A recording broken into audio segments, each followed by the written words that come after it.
যে হঠাৎ করে আমাদের রজার খলিল বা নিরাপত্তা উপদেষ্টা ওনাকে কেন ইউএসএ তে ডাকা হয়েছে, এই বিষয়টা নিয়ে আমরা কথা বলব। এই বিষয়টাতে যাওয়ার আগে আমরা ছোটখাটো দুই একটা বিষয় একটু আলোচনা করি। এটা অবশ্যই আপনারা সকলেই জানেন এবং আমার চেয়ে আরো ভালোই জানেন যে গতকাল রাতে স্বেচ্ছাসেবক দলের এক নেতাকে ঢাকার ওপেন রাস্তায় গুলি করে নিধন করেছে। ওরাই বলছে যে জামাত শিবির, জানি না, হয়তো কাল পরশু হয়তো বলতে পারে যে না না না এটা আওয়ামী লীগ করেছে। এছাড়াও জাকসু নির্বাচনে বিএনপি ভাইয়ের ভরাডুবি, এদিকে জামাত নেতা বা আমিরে জামাত উনি বলেছেন দেশ স্থিতিশীল না, নির্বাচনের পরিবেশ নেই। এরপরে আসছে রয়টার্সের একটা বিশাল নিউজ। রয়টার্স, বিবিসি সহ বাংলাদেশে অনেক পত্রিকায় করেছেন যে বাংলাদেশ কিনতে যাচ্ছে পাকিস্তান থেকে চীনের তৈরি বিশেষ যুদ্ধ বিমান।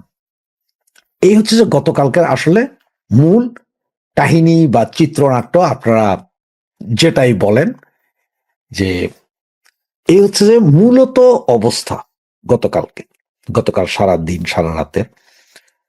তো আমাদের এই বিমান বাহিনী প্রধান অলরেডি পাকিস্তানে আছেন এবং উনি ওখান থেকে JF-17 যুদ্ধ বিমান কেনার জন্য একটা কথাবার্তা বলছেন, হয়তো চুক্তিও হয়ে গেছে বা হবে, এরকম কিছু একটা আছে।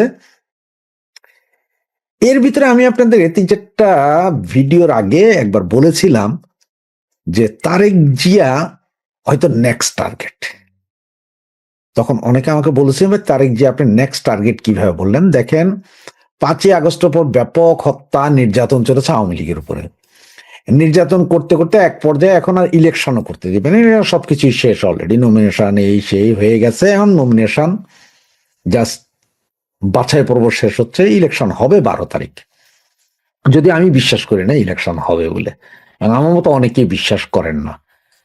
তারপরে ইলেকশনের সবকিছু চলছে। তো এর ভিতরে আপনি জামাতের যদি একটু কিছু খেয়াল করেন তাহলে দেখবেন যে জামাতে ইসলাম প্রথমে নিজেরা করবে, 300 আসনে প্রার্থী দিবে, এরপর আবার এনসিপি রিনিউল, এনসিপির বলা হলো যে 30টা আসন দিবে। গতকালকে আবার ওনাদের ওই যে তাহের, যে 50 লক্ষ গাছবাতুলহীন, সে বললো যে 10 আসন সর্বোচ্চ দেওয়া যায়, তারা এর বেশি না, 30 আসন কে বলছে আপনাদেরকে।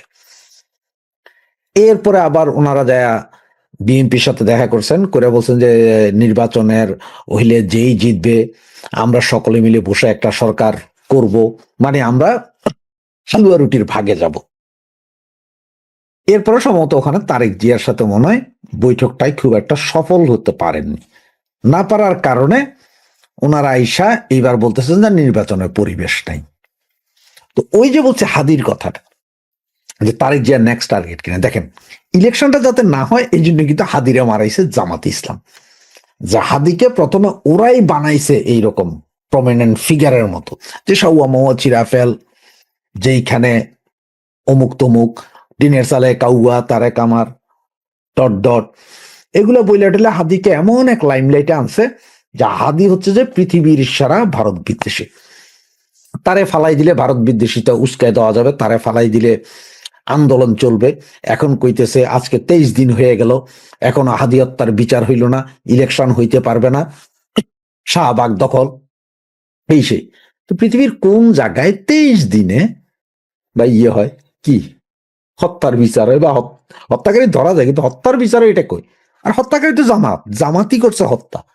ভিতরে জামাত নিজের কাছে লুকাইয়া রাখছে, এখানে কার কি করার আছে?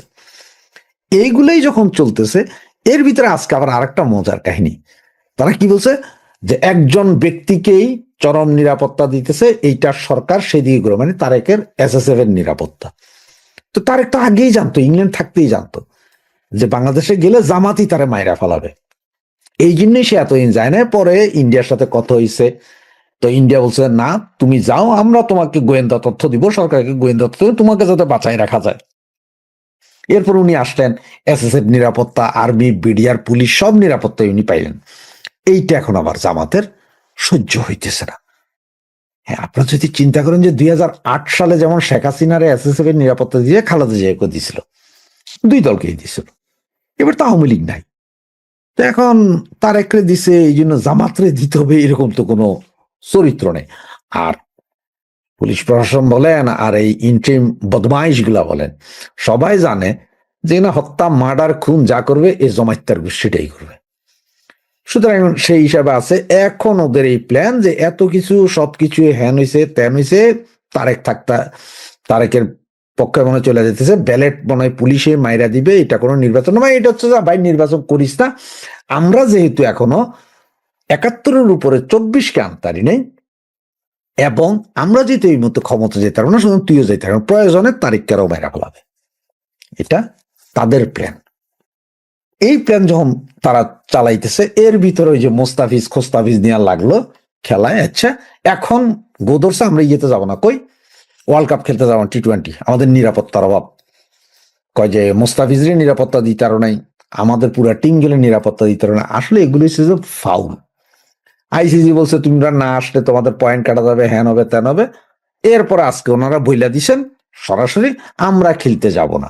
কথা হচ্ছে ভাই, তোরা খেলতে যাবি না, এটা তো 12 তারিখের পরে, 12 তারিখ যে যারা জিতবে তারা পরে সিদ্ধান্ত নেবে, তোরা কে নেওয়ার আকবার আইয়া। এগুলো হচ্ছে সব আসলে ওই যে নির্বাচন বানচাল, ক্ষমতা আরো দীর্ঘায়িত করার একটা পুরানো কৌশল। এবার আসে যে খলিল সাহেবকে কেন USA তে ডাকা হইলেন? আসলে খলিল সাহেবকে অন্য কিছুর জন্য ডাকা হয়নি। বাংলাদেশ ভারতের সাথে মারামারি করবে নাকি বাংলাদেশ আপনার পাকিস্তানের লগে কাপড় তুলা দিবে, এগুলা নিয়ে আমেরিকার কোনো চিন্তা নাই। আমেরিকার অ্যাম্বাসেডার থেকে 11 তারিখ বা 12 তারিখ, এবং সেই হিসাবে আমেরিকা এখন তাদেরকে ডাকছে। কারণ হচ্ছে ওই যে গত 2 দিন আগে ওনারা যে চায়নার ফ্লাইট কিনবে F-17, সেইটা নিয়ে এখন লাগছে আমেরিকার মাইন্ডে। কথা হচ্ছে তুমি ওই বিমান কেন, তুমি প্রয়োজনে আমার থেকে কিনো, ইউরোপ থেকে কিনো, চায়না থেকে কিনো, কারণ আমেরিকার প্রধান শত্রু আবার চায়না। চায়নার বিমান কিনতে পারবে না, প্রয়োজনে আমি তোমার F-16 দিব, আরো কিছু দেবো, তুমি এগুলা কিনবা, কিন্তু এই বিমান কিনবা কেন? এটি হচ্ছে মূল কাহিনী, যে চায়নার কাছে তুমি আর যা বেচা দিবা পাশা বেচা দিতে পারত না, চায়নার কাছ থেকে কিনতে পারত না। আর চায়না তো শেয়ানা, চায়না নিজে বেছে না, চায়না পাকিস্তানের দিয়ে বেছে, মানে আমরা। আর এই বিমানগুলো হচ্ছে মূল কাঠামো, মূল যত মেশিনারি আছে সব চায়নার, শুধুমাত্র উপরের খোল। বাংলাদেশে যেমন বাসের খোলা বানায়, এই খোল বানাইতেছে পাইকারা, বানাইয়া এইটা এখন বাংলাদেশের কাছে বেচবে। তো বেচলে এখানে পাকিস্তানের লাভ, প্রচুর লাভ, ওদের ইকোনমি দাঁড়ায়া যাবে এইসব। আর এইটা নিয়ে আসলে মূলত আমেরিকার মাথায় ঢুকছে। যদিও এখন আজকে আপনার বিভিন্ন পত্রিকায় দেখবেন যে ওরা বলা শুরু করবে অলরেডি, বা শুরু করেও দিছে অলরেডি, হয়তো কিছু কিছু নিউজও দেখতেছি যে না আমাদের মেজর খলিল যাইতেছে, যে ওখানে যাইয়া ডোনাল্ড ট্রাম্প একটা হুমকি দিবে যে কি ব্যাপার, প্রথমে আপনার ট্যারিফ নিয়ে আমাদের লগে বাড়াবাড়ি করলেন, এখন আবার আমাদের এই ভিসার জন্য আপনার 18 লাখ টাকা জমা দিতে হবে, এগুলা নিয়ে একটা ফাইটিং করতে নাকি আমাদের মেজর জেনারেল বিশিষ্ট উপদেষ্টা খলিল্লা নাকি যাইতেছেন আমেরিকাতে। কিন্তু আসলে না, খলিল্লাকে সরাসরি ডাকাইছে, কারণ খলিল্লা অলরেডি 3 দিন যাবৎ দুবাই বৈশা রয়েছে, সেইখান থেকে তারে ডাকানো হয়েছে যে তুমি এদিকে আসো পাপা, তোমার সাথে কথা বলবো। ডোনাল্ড তো পাগলা চোদা মানুষ, জানেনি ভেনেজুয়েলার প্রেসিডেন্ট তুলিয়া লইয়া গেছে, ওই গ্রিনল্যান্ড এখন খাইয়া দিব কইতেছে। এর কথা হচ্ছে ভাই আমি যেটা কই, এটা ব্যবসা সব আমার লয় করবা, তোমরা অন্য কোনো দেশের লয় করতে পারবে না, এইটাই হচ্ছে মূল কথা। সেটা আজকে কথাটা না ফেললো, 2 দিন পর হইলো এই রিপোর্টটা পাবেন। অনেকেই ভাবছেন যে আমি হয়তো মস্তানি দেখাচ্ছি, একেবারেই নয়। ভেতরে একটা জবরদস্ত ইনার পড়া আছে, এই ঠান্ডায় নইলে পরে টেকা যেত না। এখন প্রেসিডেন্ট ট্রাম্প যা করেছেন তাতে সারা দেশে ব্যাপক সমালোচনা হচ্ছে, প্রত্যেকটা কাগজে। কিন্তু আমার মতে দেশের প্রেসিডেন্ট হিসেবে ট্রাম্প যা করেছেন সেটা সব দেশই এরকমই করত। পেছনের ঘটনা যেটা, সেটা হচ্ছে এই যে চায়না, এরা হচ্ছে তো সাম্রাজ্যবাদী শক্তি। চায়না পুরো আপনার ভেনেজুয়েলাটাকে ক্যাপচার করে নিয়েছিল, টাকা পয়সা সমস্ত কিছু দিয়ে একেবারে ভেনেজুয়েলাকে আর্থিকভাবে বেঁধে ভেনেজুয়েলাকে কানে ধরে ওঠাতো আর ভেনেজুয়েলাকে বসাতো। ভেনেজুয়েলার এমন একটা অবস্থা হয়ে গেছিল, ভেনেজুয়েলার ভেতরে একটা সন্ত্রাসবাদী 3 মিলিয়ন সন্ত্রাসবাদী গড়ে তুলেছিল এই প্রেসিডেন্ট মাদুরো। তাদেরকে দিয়ে মাদক ফাদক এই সমস্ত রপ্তানি ফপ্তানি করত। কলম্বিয়াও করে, মেক্সিকোও করে, তাদেরও দান একে একে আসবে। কারণ ট্রাম্প চাইছেন যুব সমাজটা এই নেশাগ্রস্ত অবস্থা থেকে বেরিয়ে আসুক। আপনি যদি আমেরিকায় খবর নেন, দেখবেন সারা আমেরিকা এমনকি ওয়াশিংটন ডিসি পর্যন্ত রাস্তার ফুটপাতে সমস্ত নেশায় বুঁদ হয়ে যুব সমাজটা পড়ে রয়েছে। ওদের মানে এইসব ইউরোপিয়ান কান্ট্রিতে, বিশেষ করে আমেরিকায়, যা সামাজিক সুরক্ষা যা দেওয়া আছে, তাতে যা পয়সা তারা পায় বেকার বসে থেকে, তার নেশা করে উড়িয়ে দেয় সব। আর এদের কোনো ঘর বাড়ি নেই, এরা রাস্তায় ট্রেন খাটিয়ে এরা শুয়ে থাকে, পুরো দেশটাকে একেবারে নোংরা করে ফেলেছে। এখন দেশের প্রেসিডেন্ট হিসেবে তিনি যদি মনে করেন যে আমি আমার যুব সমাজকে আমি মূল স্রোতে ফিরিয়ে নিয়ে আসবো, এদের নেশার থেকে আমি বার করে আনবো, তিনি কি ভুল ভাবছেন? একেবারেই না। তাহলে নেশার জিনিসপত্র যোগাচ্ছে কারা? নেশার জিনিসপত্র যোগাচ্ছে এই কলম্বিয়া এবং এই মেক্সিকো, তারপরে কিউবা, এই সমস্ত দেশগুলো, এরা সমস্ত নেশার বস্তু যোগায়। আর তার একেবারে অবাধ চালান হয় মেক্সিকো মারফত একেবারে সোজা আমেরিকার ভেতরে। আমেরিকার প্রত্যেকটি দোকানে আপনি চোরা গোপ্তা দেখবেন যে আপনি সব পাবেন, নেশার বস্তু পাবেন। সেখানে খুব কম দামে নেশার বস্তু পাওয়া যায়। এরা সারাদিন নেশা করে এবং আপনার থেকে, আপনি যদি একা যান, আপনার থেকে চুরি ছিনতাই এবং মার্ডার করতেও তারা কিন্তু পিছপা হবে না। তাদের কাছে আবার গানও থাকে, অনেক সময় আপনাকে শুট করে দেবে। তাদের কাছে জেলে যাওয়া আর ওই পথে শুয়ে থাকা একই ব্যাপার। এই সমাজটাকে যদি এইভাবেই চলতে দেওয়া যায়, তাহলে আমেরিকা একদিন ধ্বংসের মুখে পড়বে। এটা ট্রাম্প বুঝে গেছিলেন। অন্য কোনো দেশের রাষ্ট্রনেতা এইটা কিন্তু অনুধাবন করেননি, এদিকে নজরই দেননি। ফলে ট্রাম্প যেটা করেছেন সেটাকে আমি কিন্তু সাপোর্ট করি। আপনার ব্যাকইয়ার্ডে বসে যদি কেউ এই ধরনের কাজকর্ম করে, তাহলে কি আপনি সমর্থন করবেন? আপনি করবেন না। আজকে ডোনাল্ড ট্রাম্প, তার ব্যাপারে সমস্ত দেশে ব্যাপক সমালোচনা হচ্ছে, কিন্তু ট্রাম্প কেন করেছেন সে কথা কিন্তু কেউ বলছেন না। আমি সেই কথাটা বলতে এসেছি যে ট্রাম্প কেন করেছেন। ট্রাম্প করেছেন তার দেশকে বাঁচাতে। প্রত্যেকটা দেশের প্রধানকে তার দেশকে বাঁচানো হচ্ছে প্রাথমিক অগ্রাধিকারের মধ্যে পড়ে। ফলে তিনি যা করেছেন তাকে আমি পূর্ণ সমর্থন করি। আজকে পাকিস্তান এবং বাংলাদেশ আমাদের সঙ্গে যে কাণ্ডটি করছে, তাতে কিন্তু আমরা কিন্তু ব্যতিব্যস্ত। আমরা যেমন ব্যতিব্যস্ত, যতক্ষণ না পর্যন্ত সেই দেশগুলো ব্যতিব্যস্ত হচ্ছে, ততক্ষণ পর্যন্ত তারা বুঝবে না যে এই ধরনের কাজকর্ম দেশকে কতটা বিপদের দিকে ঠেলে দিতে পারে। এখন আমাদের এখানে ট্রাম্প এখন করে দিয়েছেন, করে দেওয়ার পরে তিনি সমস্ত মিথকে ভেঙে দিয়েছেন। এতদিন একটা মিথ ছিল যে কোন দেশের দেশ আর একটা দেশকে দখল করতে পারে না, এইভাবে তার নির্বাচিত রাষ্ট্রপতিকে তুলে আনতে পারে না। কিন্তু নির্বাচিত রাষ্ট্রপতিকে বারবার বলা সত্ত্বেও নির্বাচিত রাষ্ট্রপতি যদি এই জিনিসগুলো বন্ধ না করেন, এবার দেশকে যদি একটা অন্য দেশের, চায়নার মতো দেশকে যদি ব্যাকইয়ার্ডে তার দেশকে বেচে দেন, এক কথায় বেচে দেওয়া, সেই খবরটা কিন্তু কেউ বলছে না। কেন ট্রাম্প করেছেন সেইটা কিন্তু কেউ বলছেন না। সবাই কিন্তু সমালোচনায় মুখর, এইটা কি করে করলো, এইটা কি করে করলো, আরে এইটা করলো কেন? এইটা করলো তো একই এই কারণটাতেই। আজকে ভারত যে জন্য ব্যতিব্যস্ত, ভারতের ব্যাকইয়ার্ডে এক হচ্ছে পাকিস্তান, এক হচ্ছে বাংলাদেশ। তারা এখন মানে ভারত এখন বুঝতে পারছে যে এরা আমাদের ব্যতিব্যস্ত করছে, এবং ট্রাম্পও বুঝেছেন যে এই রকম যদি চলতে থাকে তাহলে পরে আমার দেশও কিন্তু অস্থির হবে। ফলে ট্রাম্পের প্রশাসন, ট্রাম্পের যে নীতি, সেই নীতি কিন্তু মেনে নিয়েছে, এবং তার জন্যই বাংলাদেশ থেকে, পাকিস্তান থেকে হাত গুটিয়ে নিয়েছে। ফলে ভারতের পক্ষে রাস্তা সহজ হয়ে গিয়েছে। সে ব্যাপার আমি পরে আসবো। আমার ভারতের মধ্যে একটা মিশ্র প্রতিক্রিয়া আছে। যেমন আমাদের রাজনৈতিক দলগুলো তারা বলে দিয়েছে যে ট্রাম্প এত বড় একটা কাজ করলো, ভারতবর্ষ শুধু আমরা নজর রেখে চলেছি, এরকম একটা নিরামিষ বিবৃতি দিয়ে গেল কেন? তা আমাদের সঙ্গে লাতিন আমেরিকার কোনো রকম সম্পর্ক নেই, না আমাদের লেনদেন হয়, না আমাদের সঙ্গে কূটনৈতিক সম্পর্ক লাতিন আমেরিকার রয়েছে।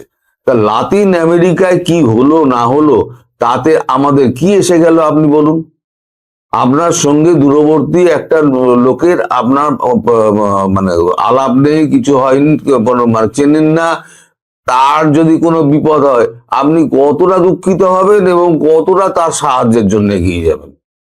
ভারতের কোনো চিন্তা নেই। ভারত খুব সতর্কভাবে ভারত পা ফেলেছে, ভারত বলেছে আমরা পরিস্থিতির উপরে নজর রাখছি। এর থেকে নিরামিষ বক্তব্য আর কি হতে পারে? কারণ ভারতও জানে যে আজকে আমি যদি এটার বিরোধিতা করি, কাল যখন আমি পাকিস্তানকে ঠ্যাঙাবো, বাংলাদেশকে ঠ্যাঙাবো, তখন তো মুশকিল হয়ে যাবে। তখন তো আমেরিকা বলবে আপনি তখন সমালোচনা করেছিলেন। আর যার সমালোচনা সব থেকে করার দরকার সেটা হচ্ছে ইউনাইটেড নেশন সিকিউরিটি কাউন্সিল। ও শালার অর্গানাইজেশনে রাখার দরকারটা কি? এদের কোনো কাজে দেখেছেন আজ পর্যন্ত ইউনাইটেড নেশন সিকিউরিটি কাউন্সিলকে? সুতরাং ট্রাম্পের প্রশাসন ইউনাইটেড নেশন সিকিউরিটি কাউন্সিলকে বিন্দুমাত্র পাত্তা দেয় না। যা করার তারা করবে, কারণ মার্কো রুবিও পরিষ্কার বলে দিয়েছে ইউনাইটেড নেশন সিকিউরিটি কাউন্সিলকে আমরা মানি না। আমরাও যেমন মানি না, কারণ ওটা কাজেও আসে না, কমেও আসে না। অ্যান্টোনিও গুতেরেস সে কি পয়সা পায়? সে তো একটা সচিব। অ্যান্টোনিও গুতেরেস সে মাইনে পায়, তাকে মাইনে দিয়ে রাখা হয়েছে।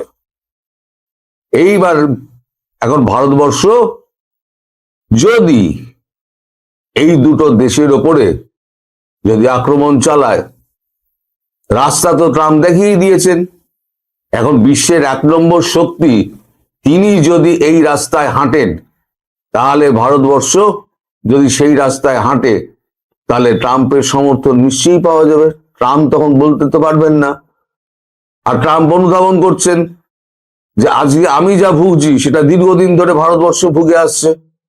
সুতরাং তিনি মার্কো রুবিও মারফত তিনি বার্তা পাঠিয়ে দিয়েছেন আগে থেকেই যে আমরা বাংলাদেশ থেকে হাত তুলে নিয়েছি, আপনারা আপনাদের মতো করুন। তিনি এই কাণ্ডটি করবেন আগেই জানতেন। ট্রাম্প অত বোকা মানুষ নন। তাই বলে চীন কি বসে থাকবে? চীন বসে থাকবে না, চীনও করবে। কিন্তু চীনকে আমি আগেও যেমন বলেছি, চীনকে কাউন্টার করার জন্য, তাইওয়ানকে কাউন্টার করার জন্য কোনো একটা ব্যাক হ্যান্ডে উনি নিশ্চয়ই কোনো রকম একটা ব্যবস্থা করে রেখেছেন তাইওয়ানকে রক্ষা করার জন্য। সেটা ব্যাক হ্যান্ডে করা আছে। উনি অত বোকা মানুষ নন। ফলে আপনারা যারা ডোনাল্ড ট্রাম্পের আপনারা যারা সমালোচনা করছেন, তারা একটু ভেবে দেখবেন যে আপনার পাশের বাড়িতে যদি কেউ সাপ পোষে, তাহলে পরে আপনি তাকে কতটা সমর্থন করবেন আর কতটা সমর্থন করবেন না। সুতরাং যারা আজকে বলছেন যে ট্রাম্প খুব অন্যায় করেছে, ট্রাম্পের এটা করা উচিত হয়নি, নির্বাচিত দেশের একটা প্রেসিডেন্টকে এভাবে তুলে আনা ঠিক নয়, এটা কতটা যুক্তিযুক্ত, এটা কোন সংবিধানে রয়েছে, কোন এতে রয়েছে, আপনারা ধারা উপধারা নিয়ে প্রচুর আলোচনা করছেন, কিন্তু আসল জায়গায় আপনারা কেউ যাচ্ছেন না। যে দেশটা একটা দেশকে ধ্বংস করার চেষ্টা করছে, সেই দেশটাকে রক্ষা করার জন্য দেশের শপথ নেওয়া প্রথম যে প্রেসিডেন্ট ট্রাম্প তো দ্বিতীয়বারের জন্য এলেন, তিনি যে শপথ নিয়েছেন দেশকে রক্ষা করার, তিনি সেই নীতি অনুযায়ী চলছেন। সুতরাং আমি ডোনাল্ড ট্রাম্পকে আমি 100% শপথ করি, সমর্থন করি। এবং আমি এটা বুঝে গেছি যে ট্রাম্প বুঝিয়ে দিয়েছেন, জিসকা লাঠি উসকা ভ্যাঁস, যার জোর আছে সে করে দাও। ভারতবর্ষে যদি ক্ষমতা থাকে, ভারতবর্ষ দুটো দেশকে পিটিয়ে সিধে করে দিই, আর কোনো বাধা রইল না।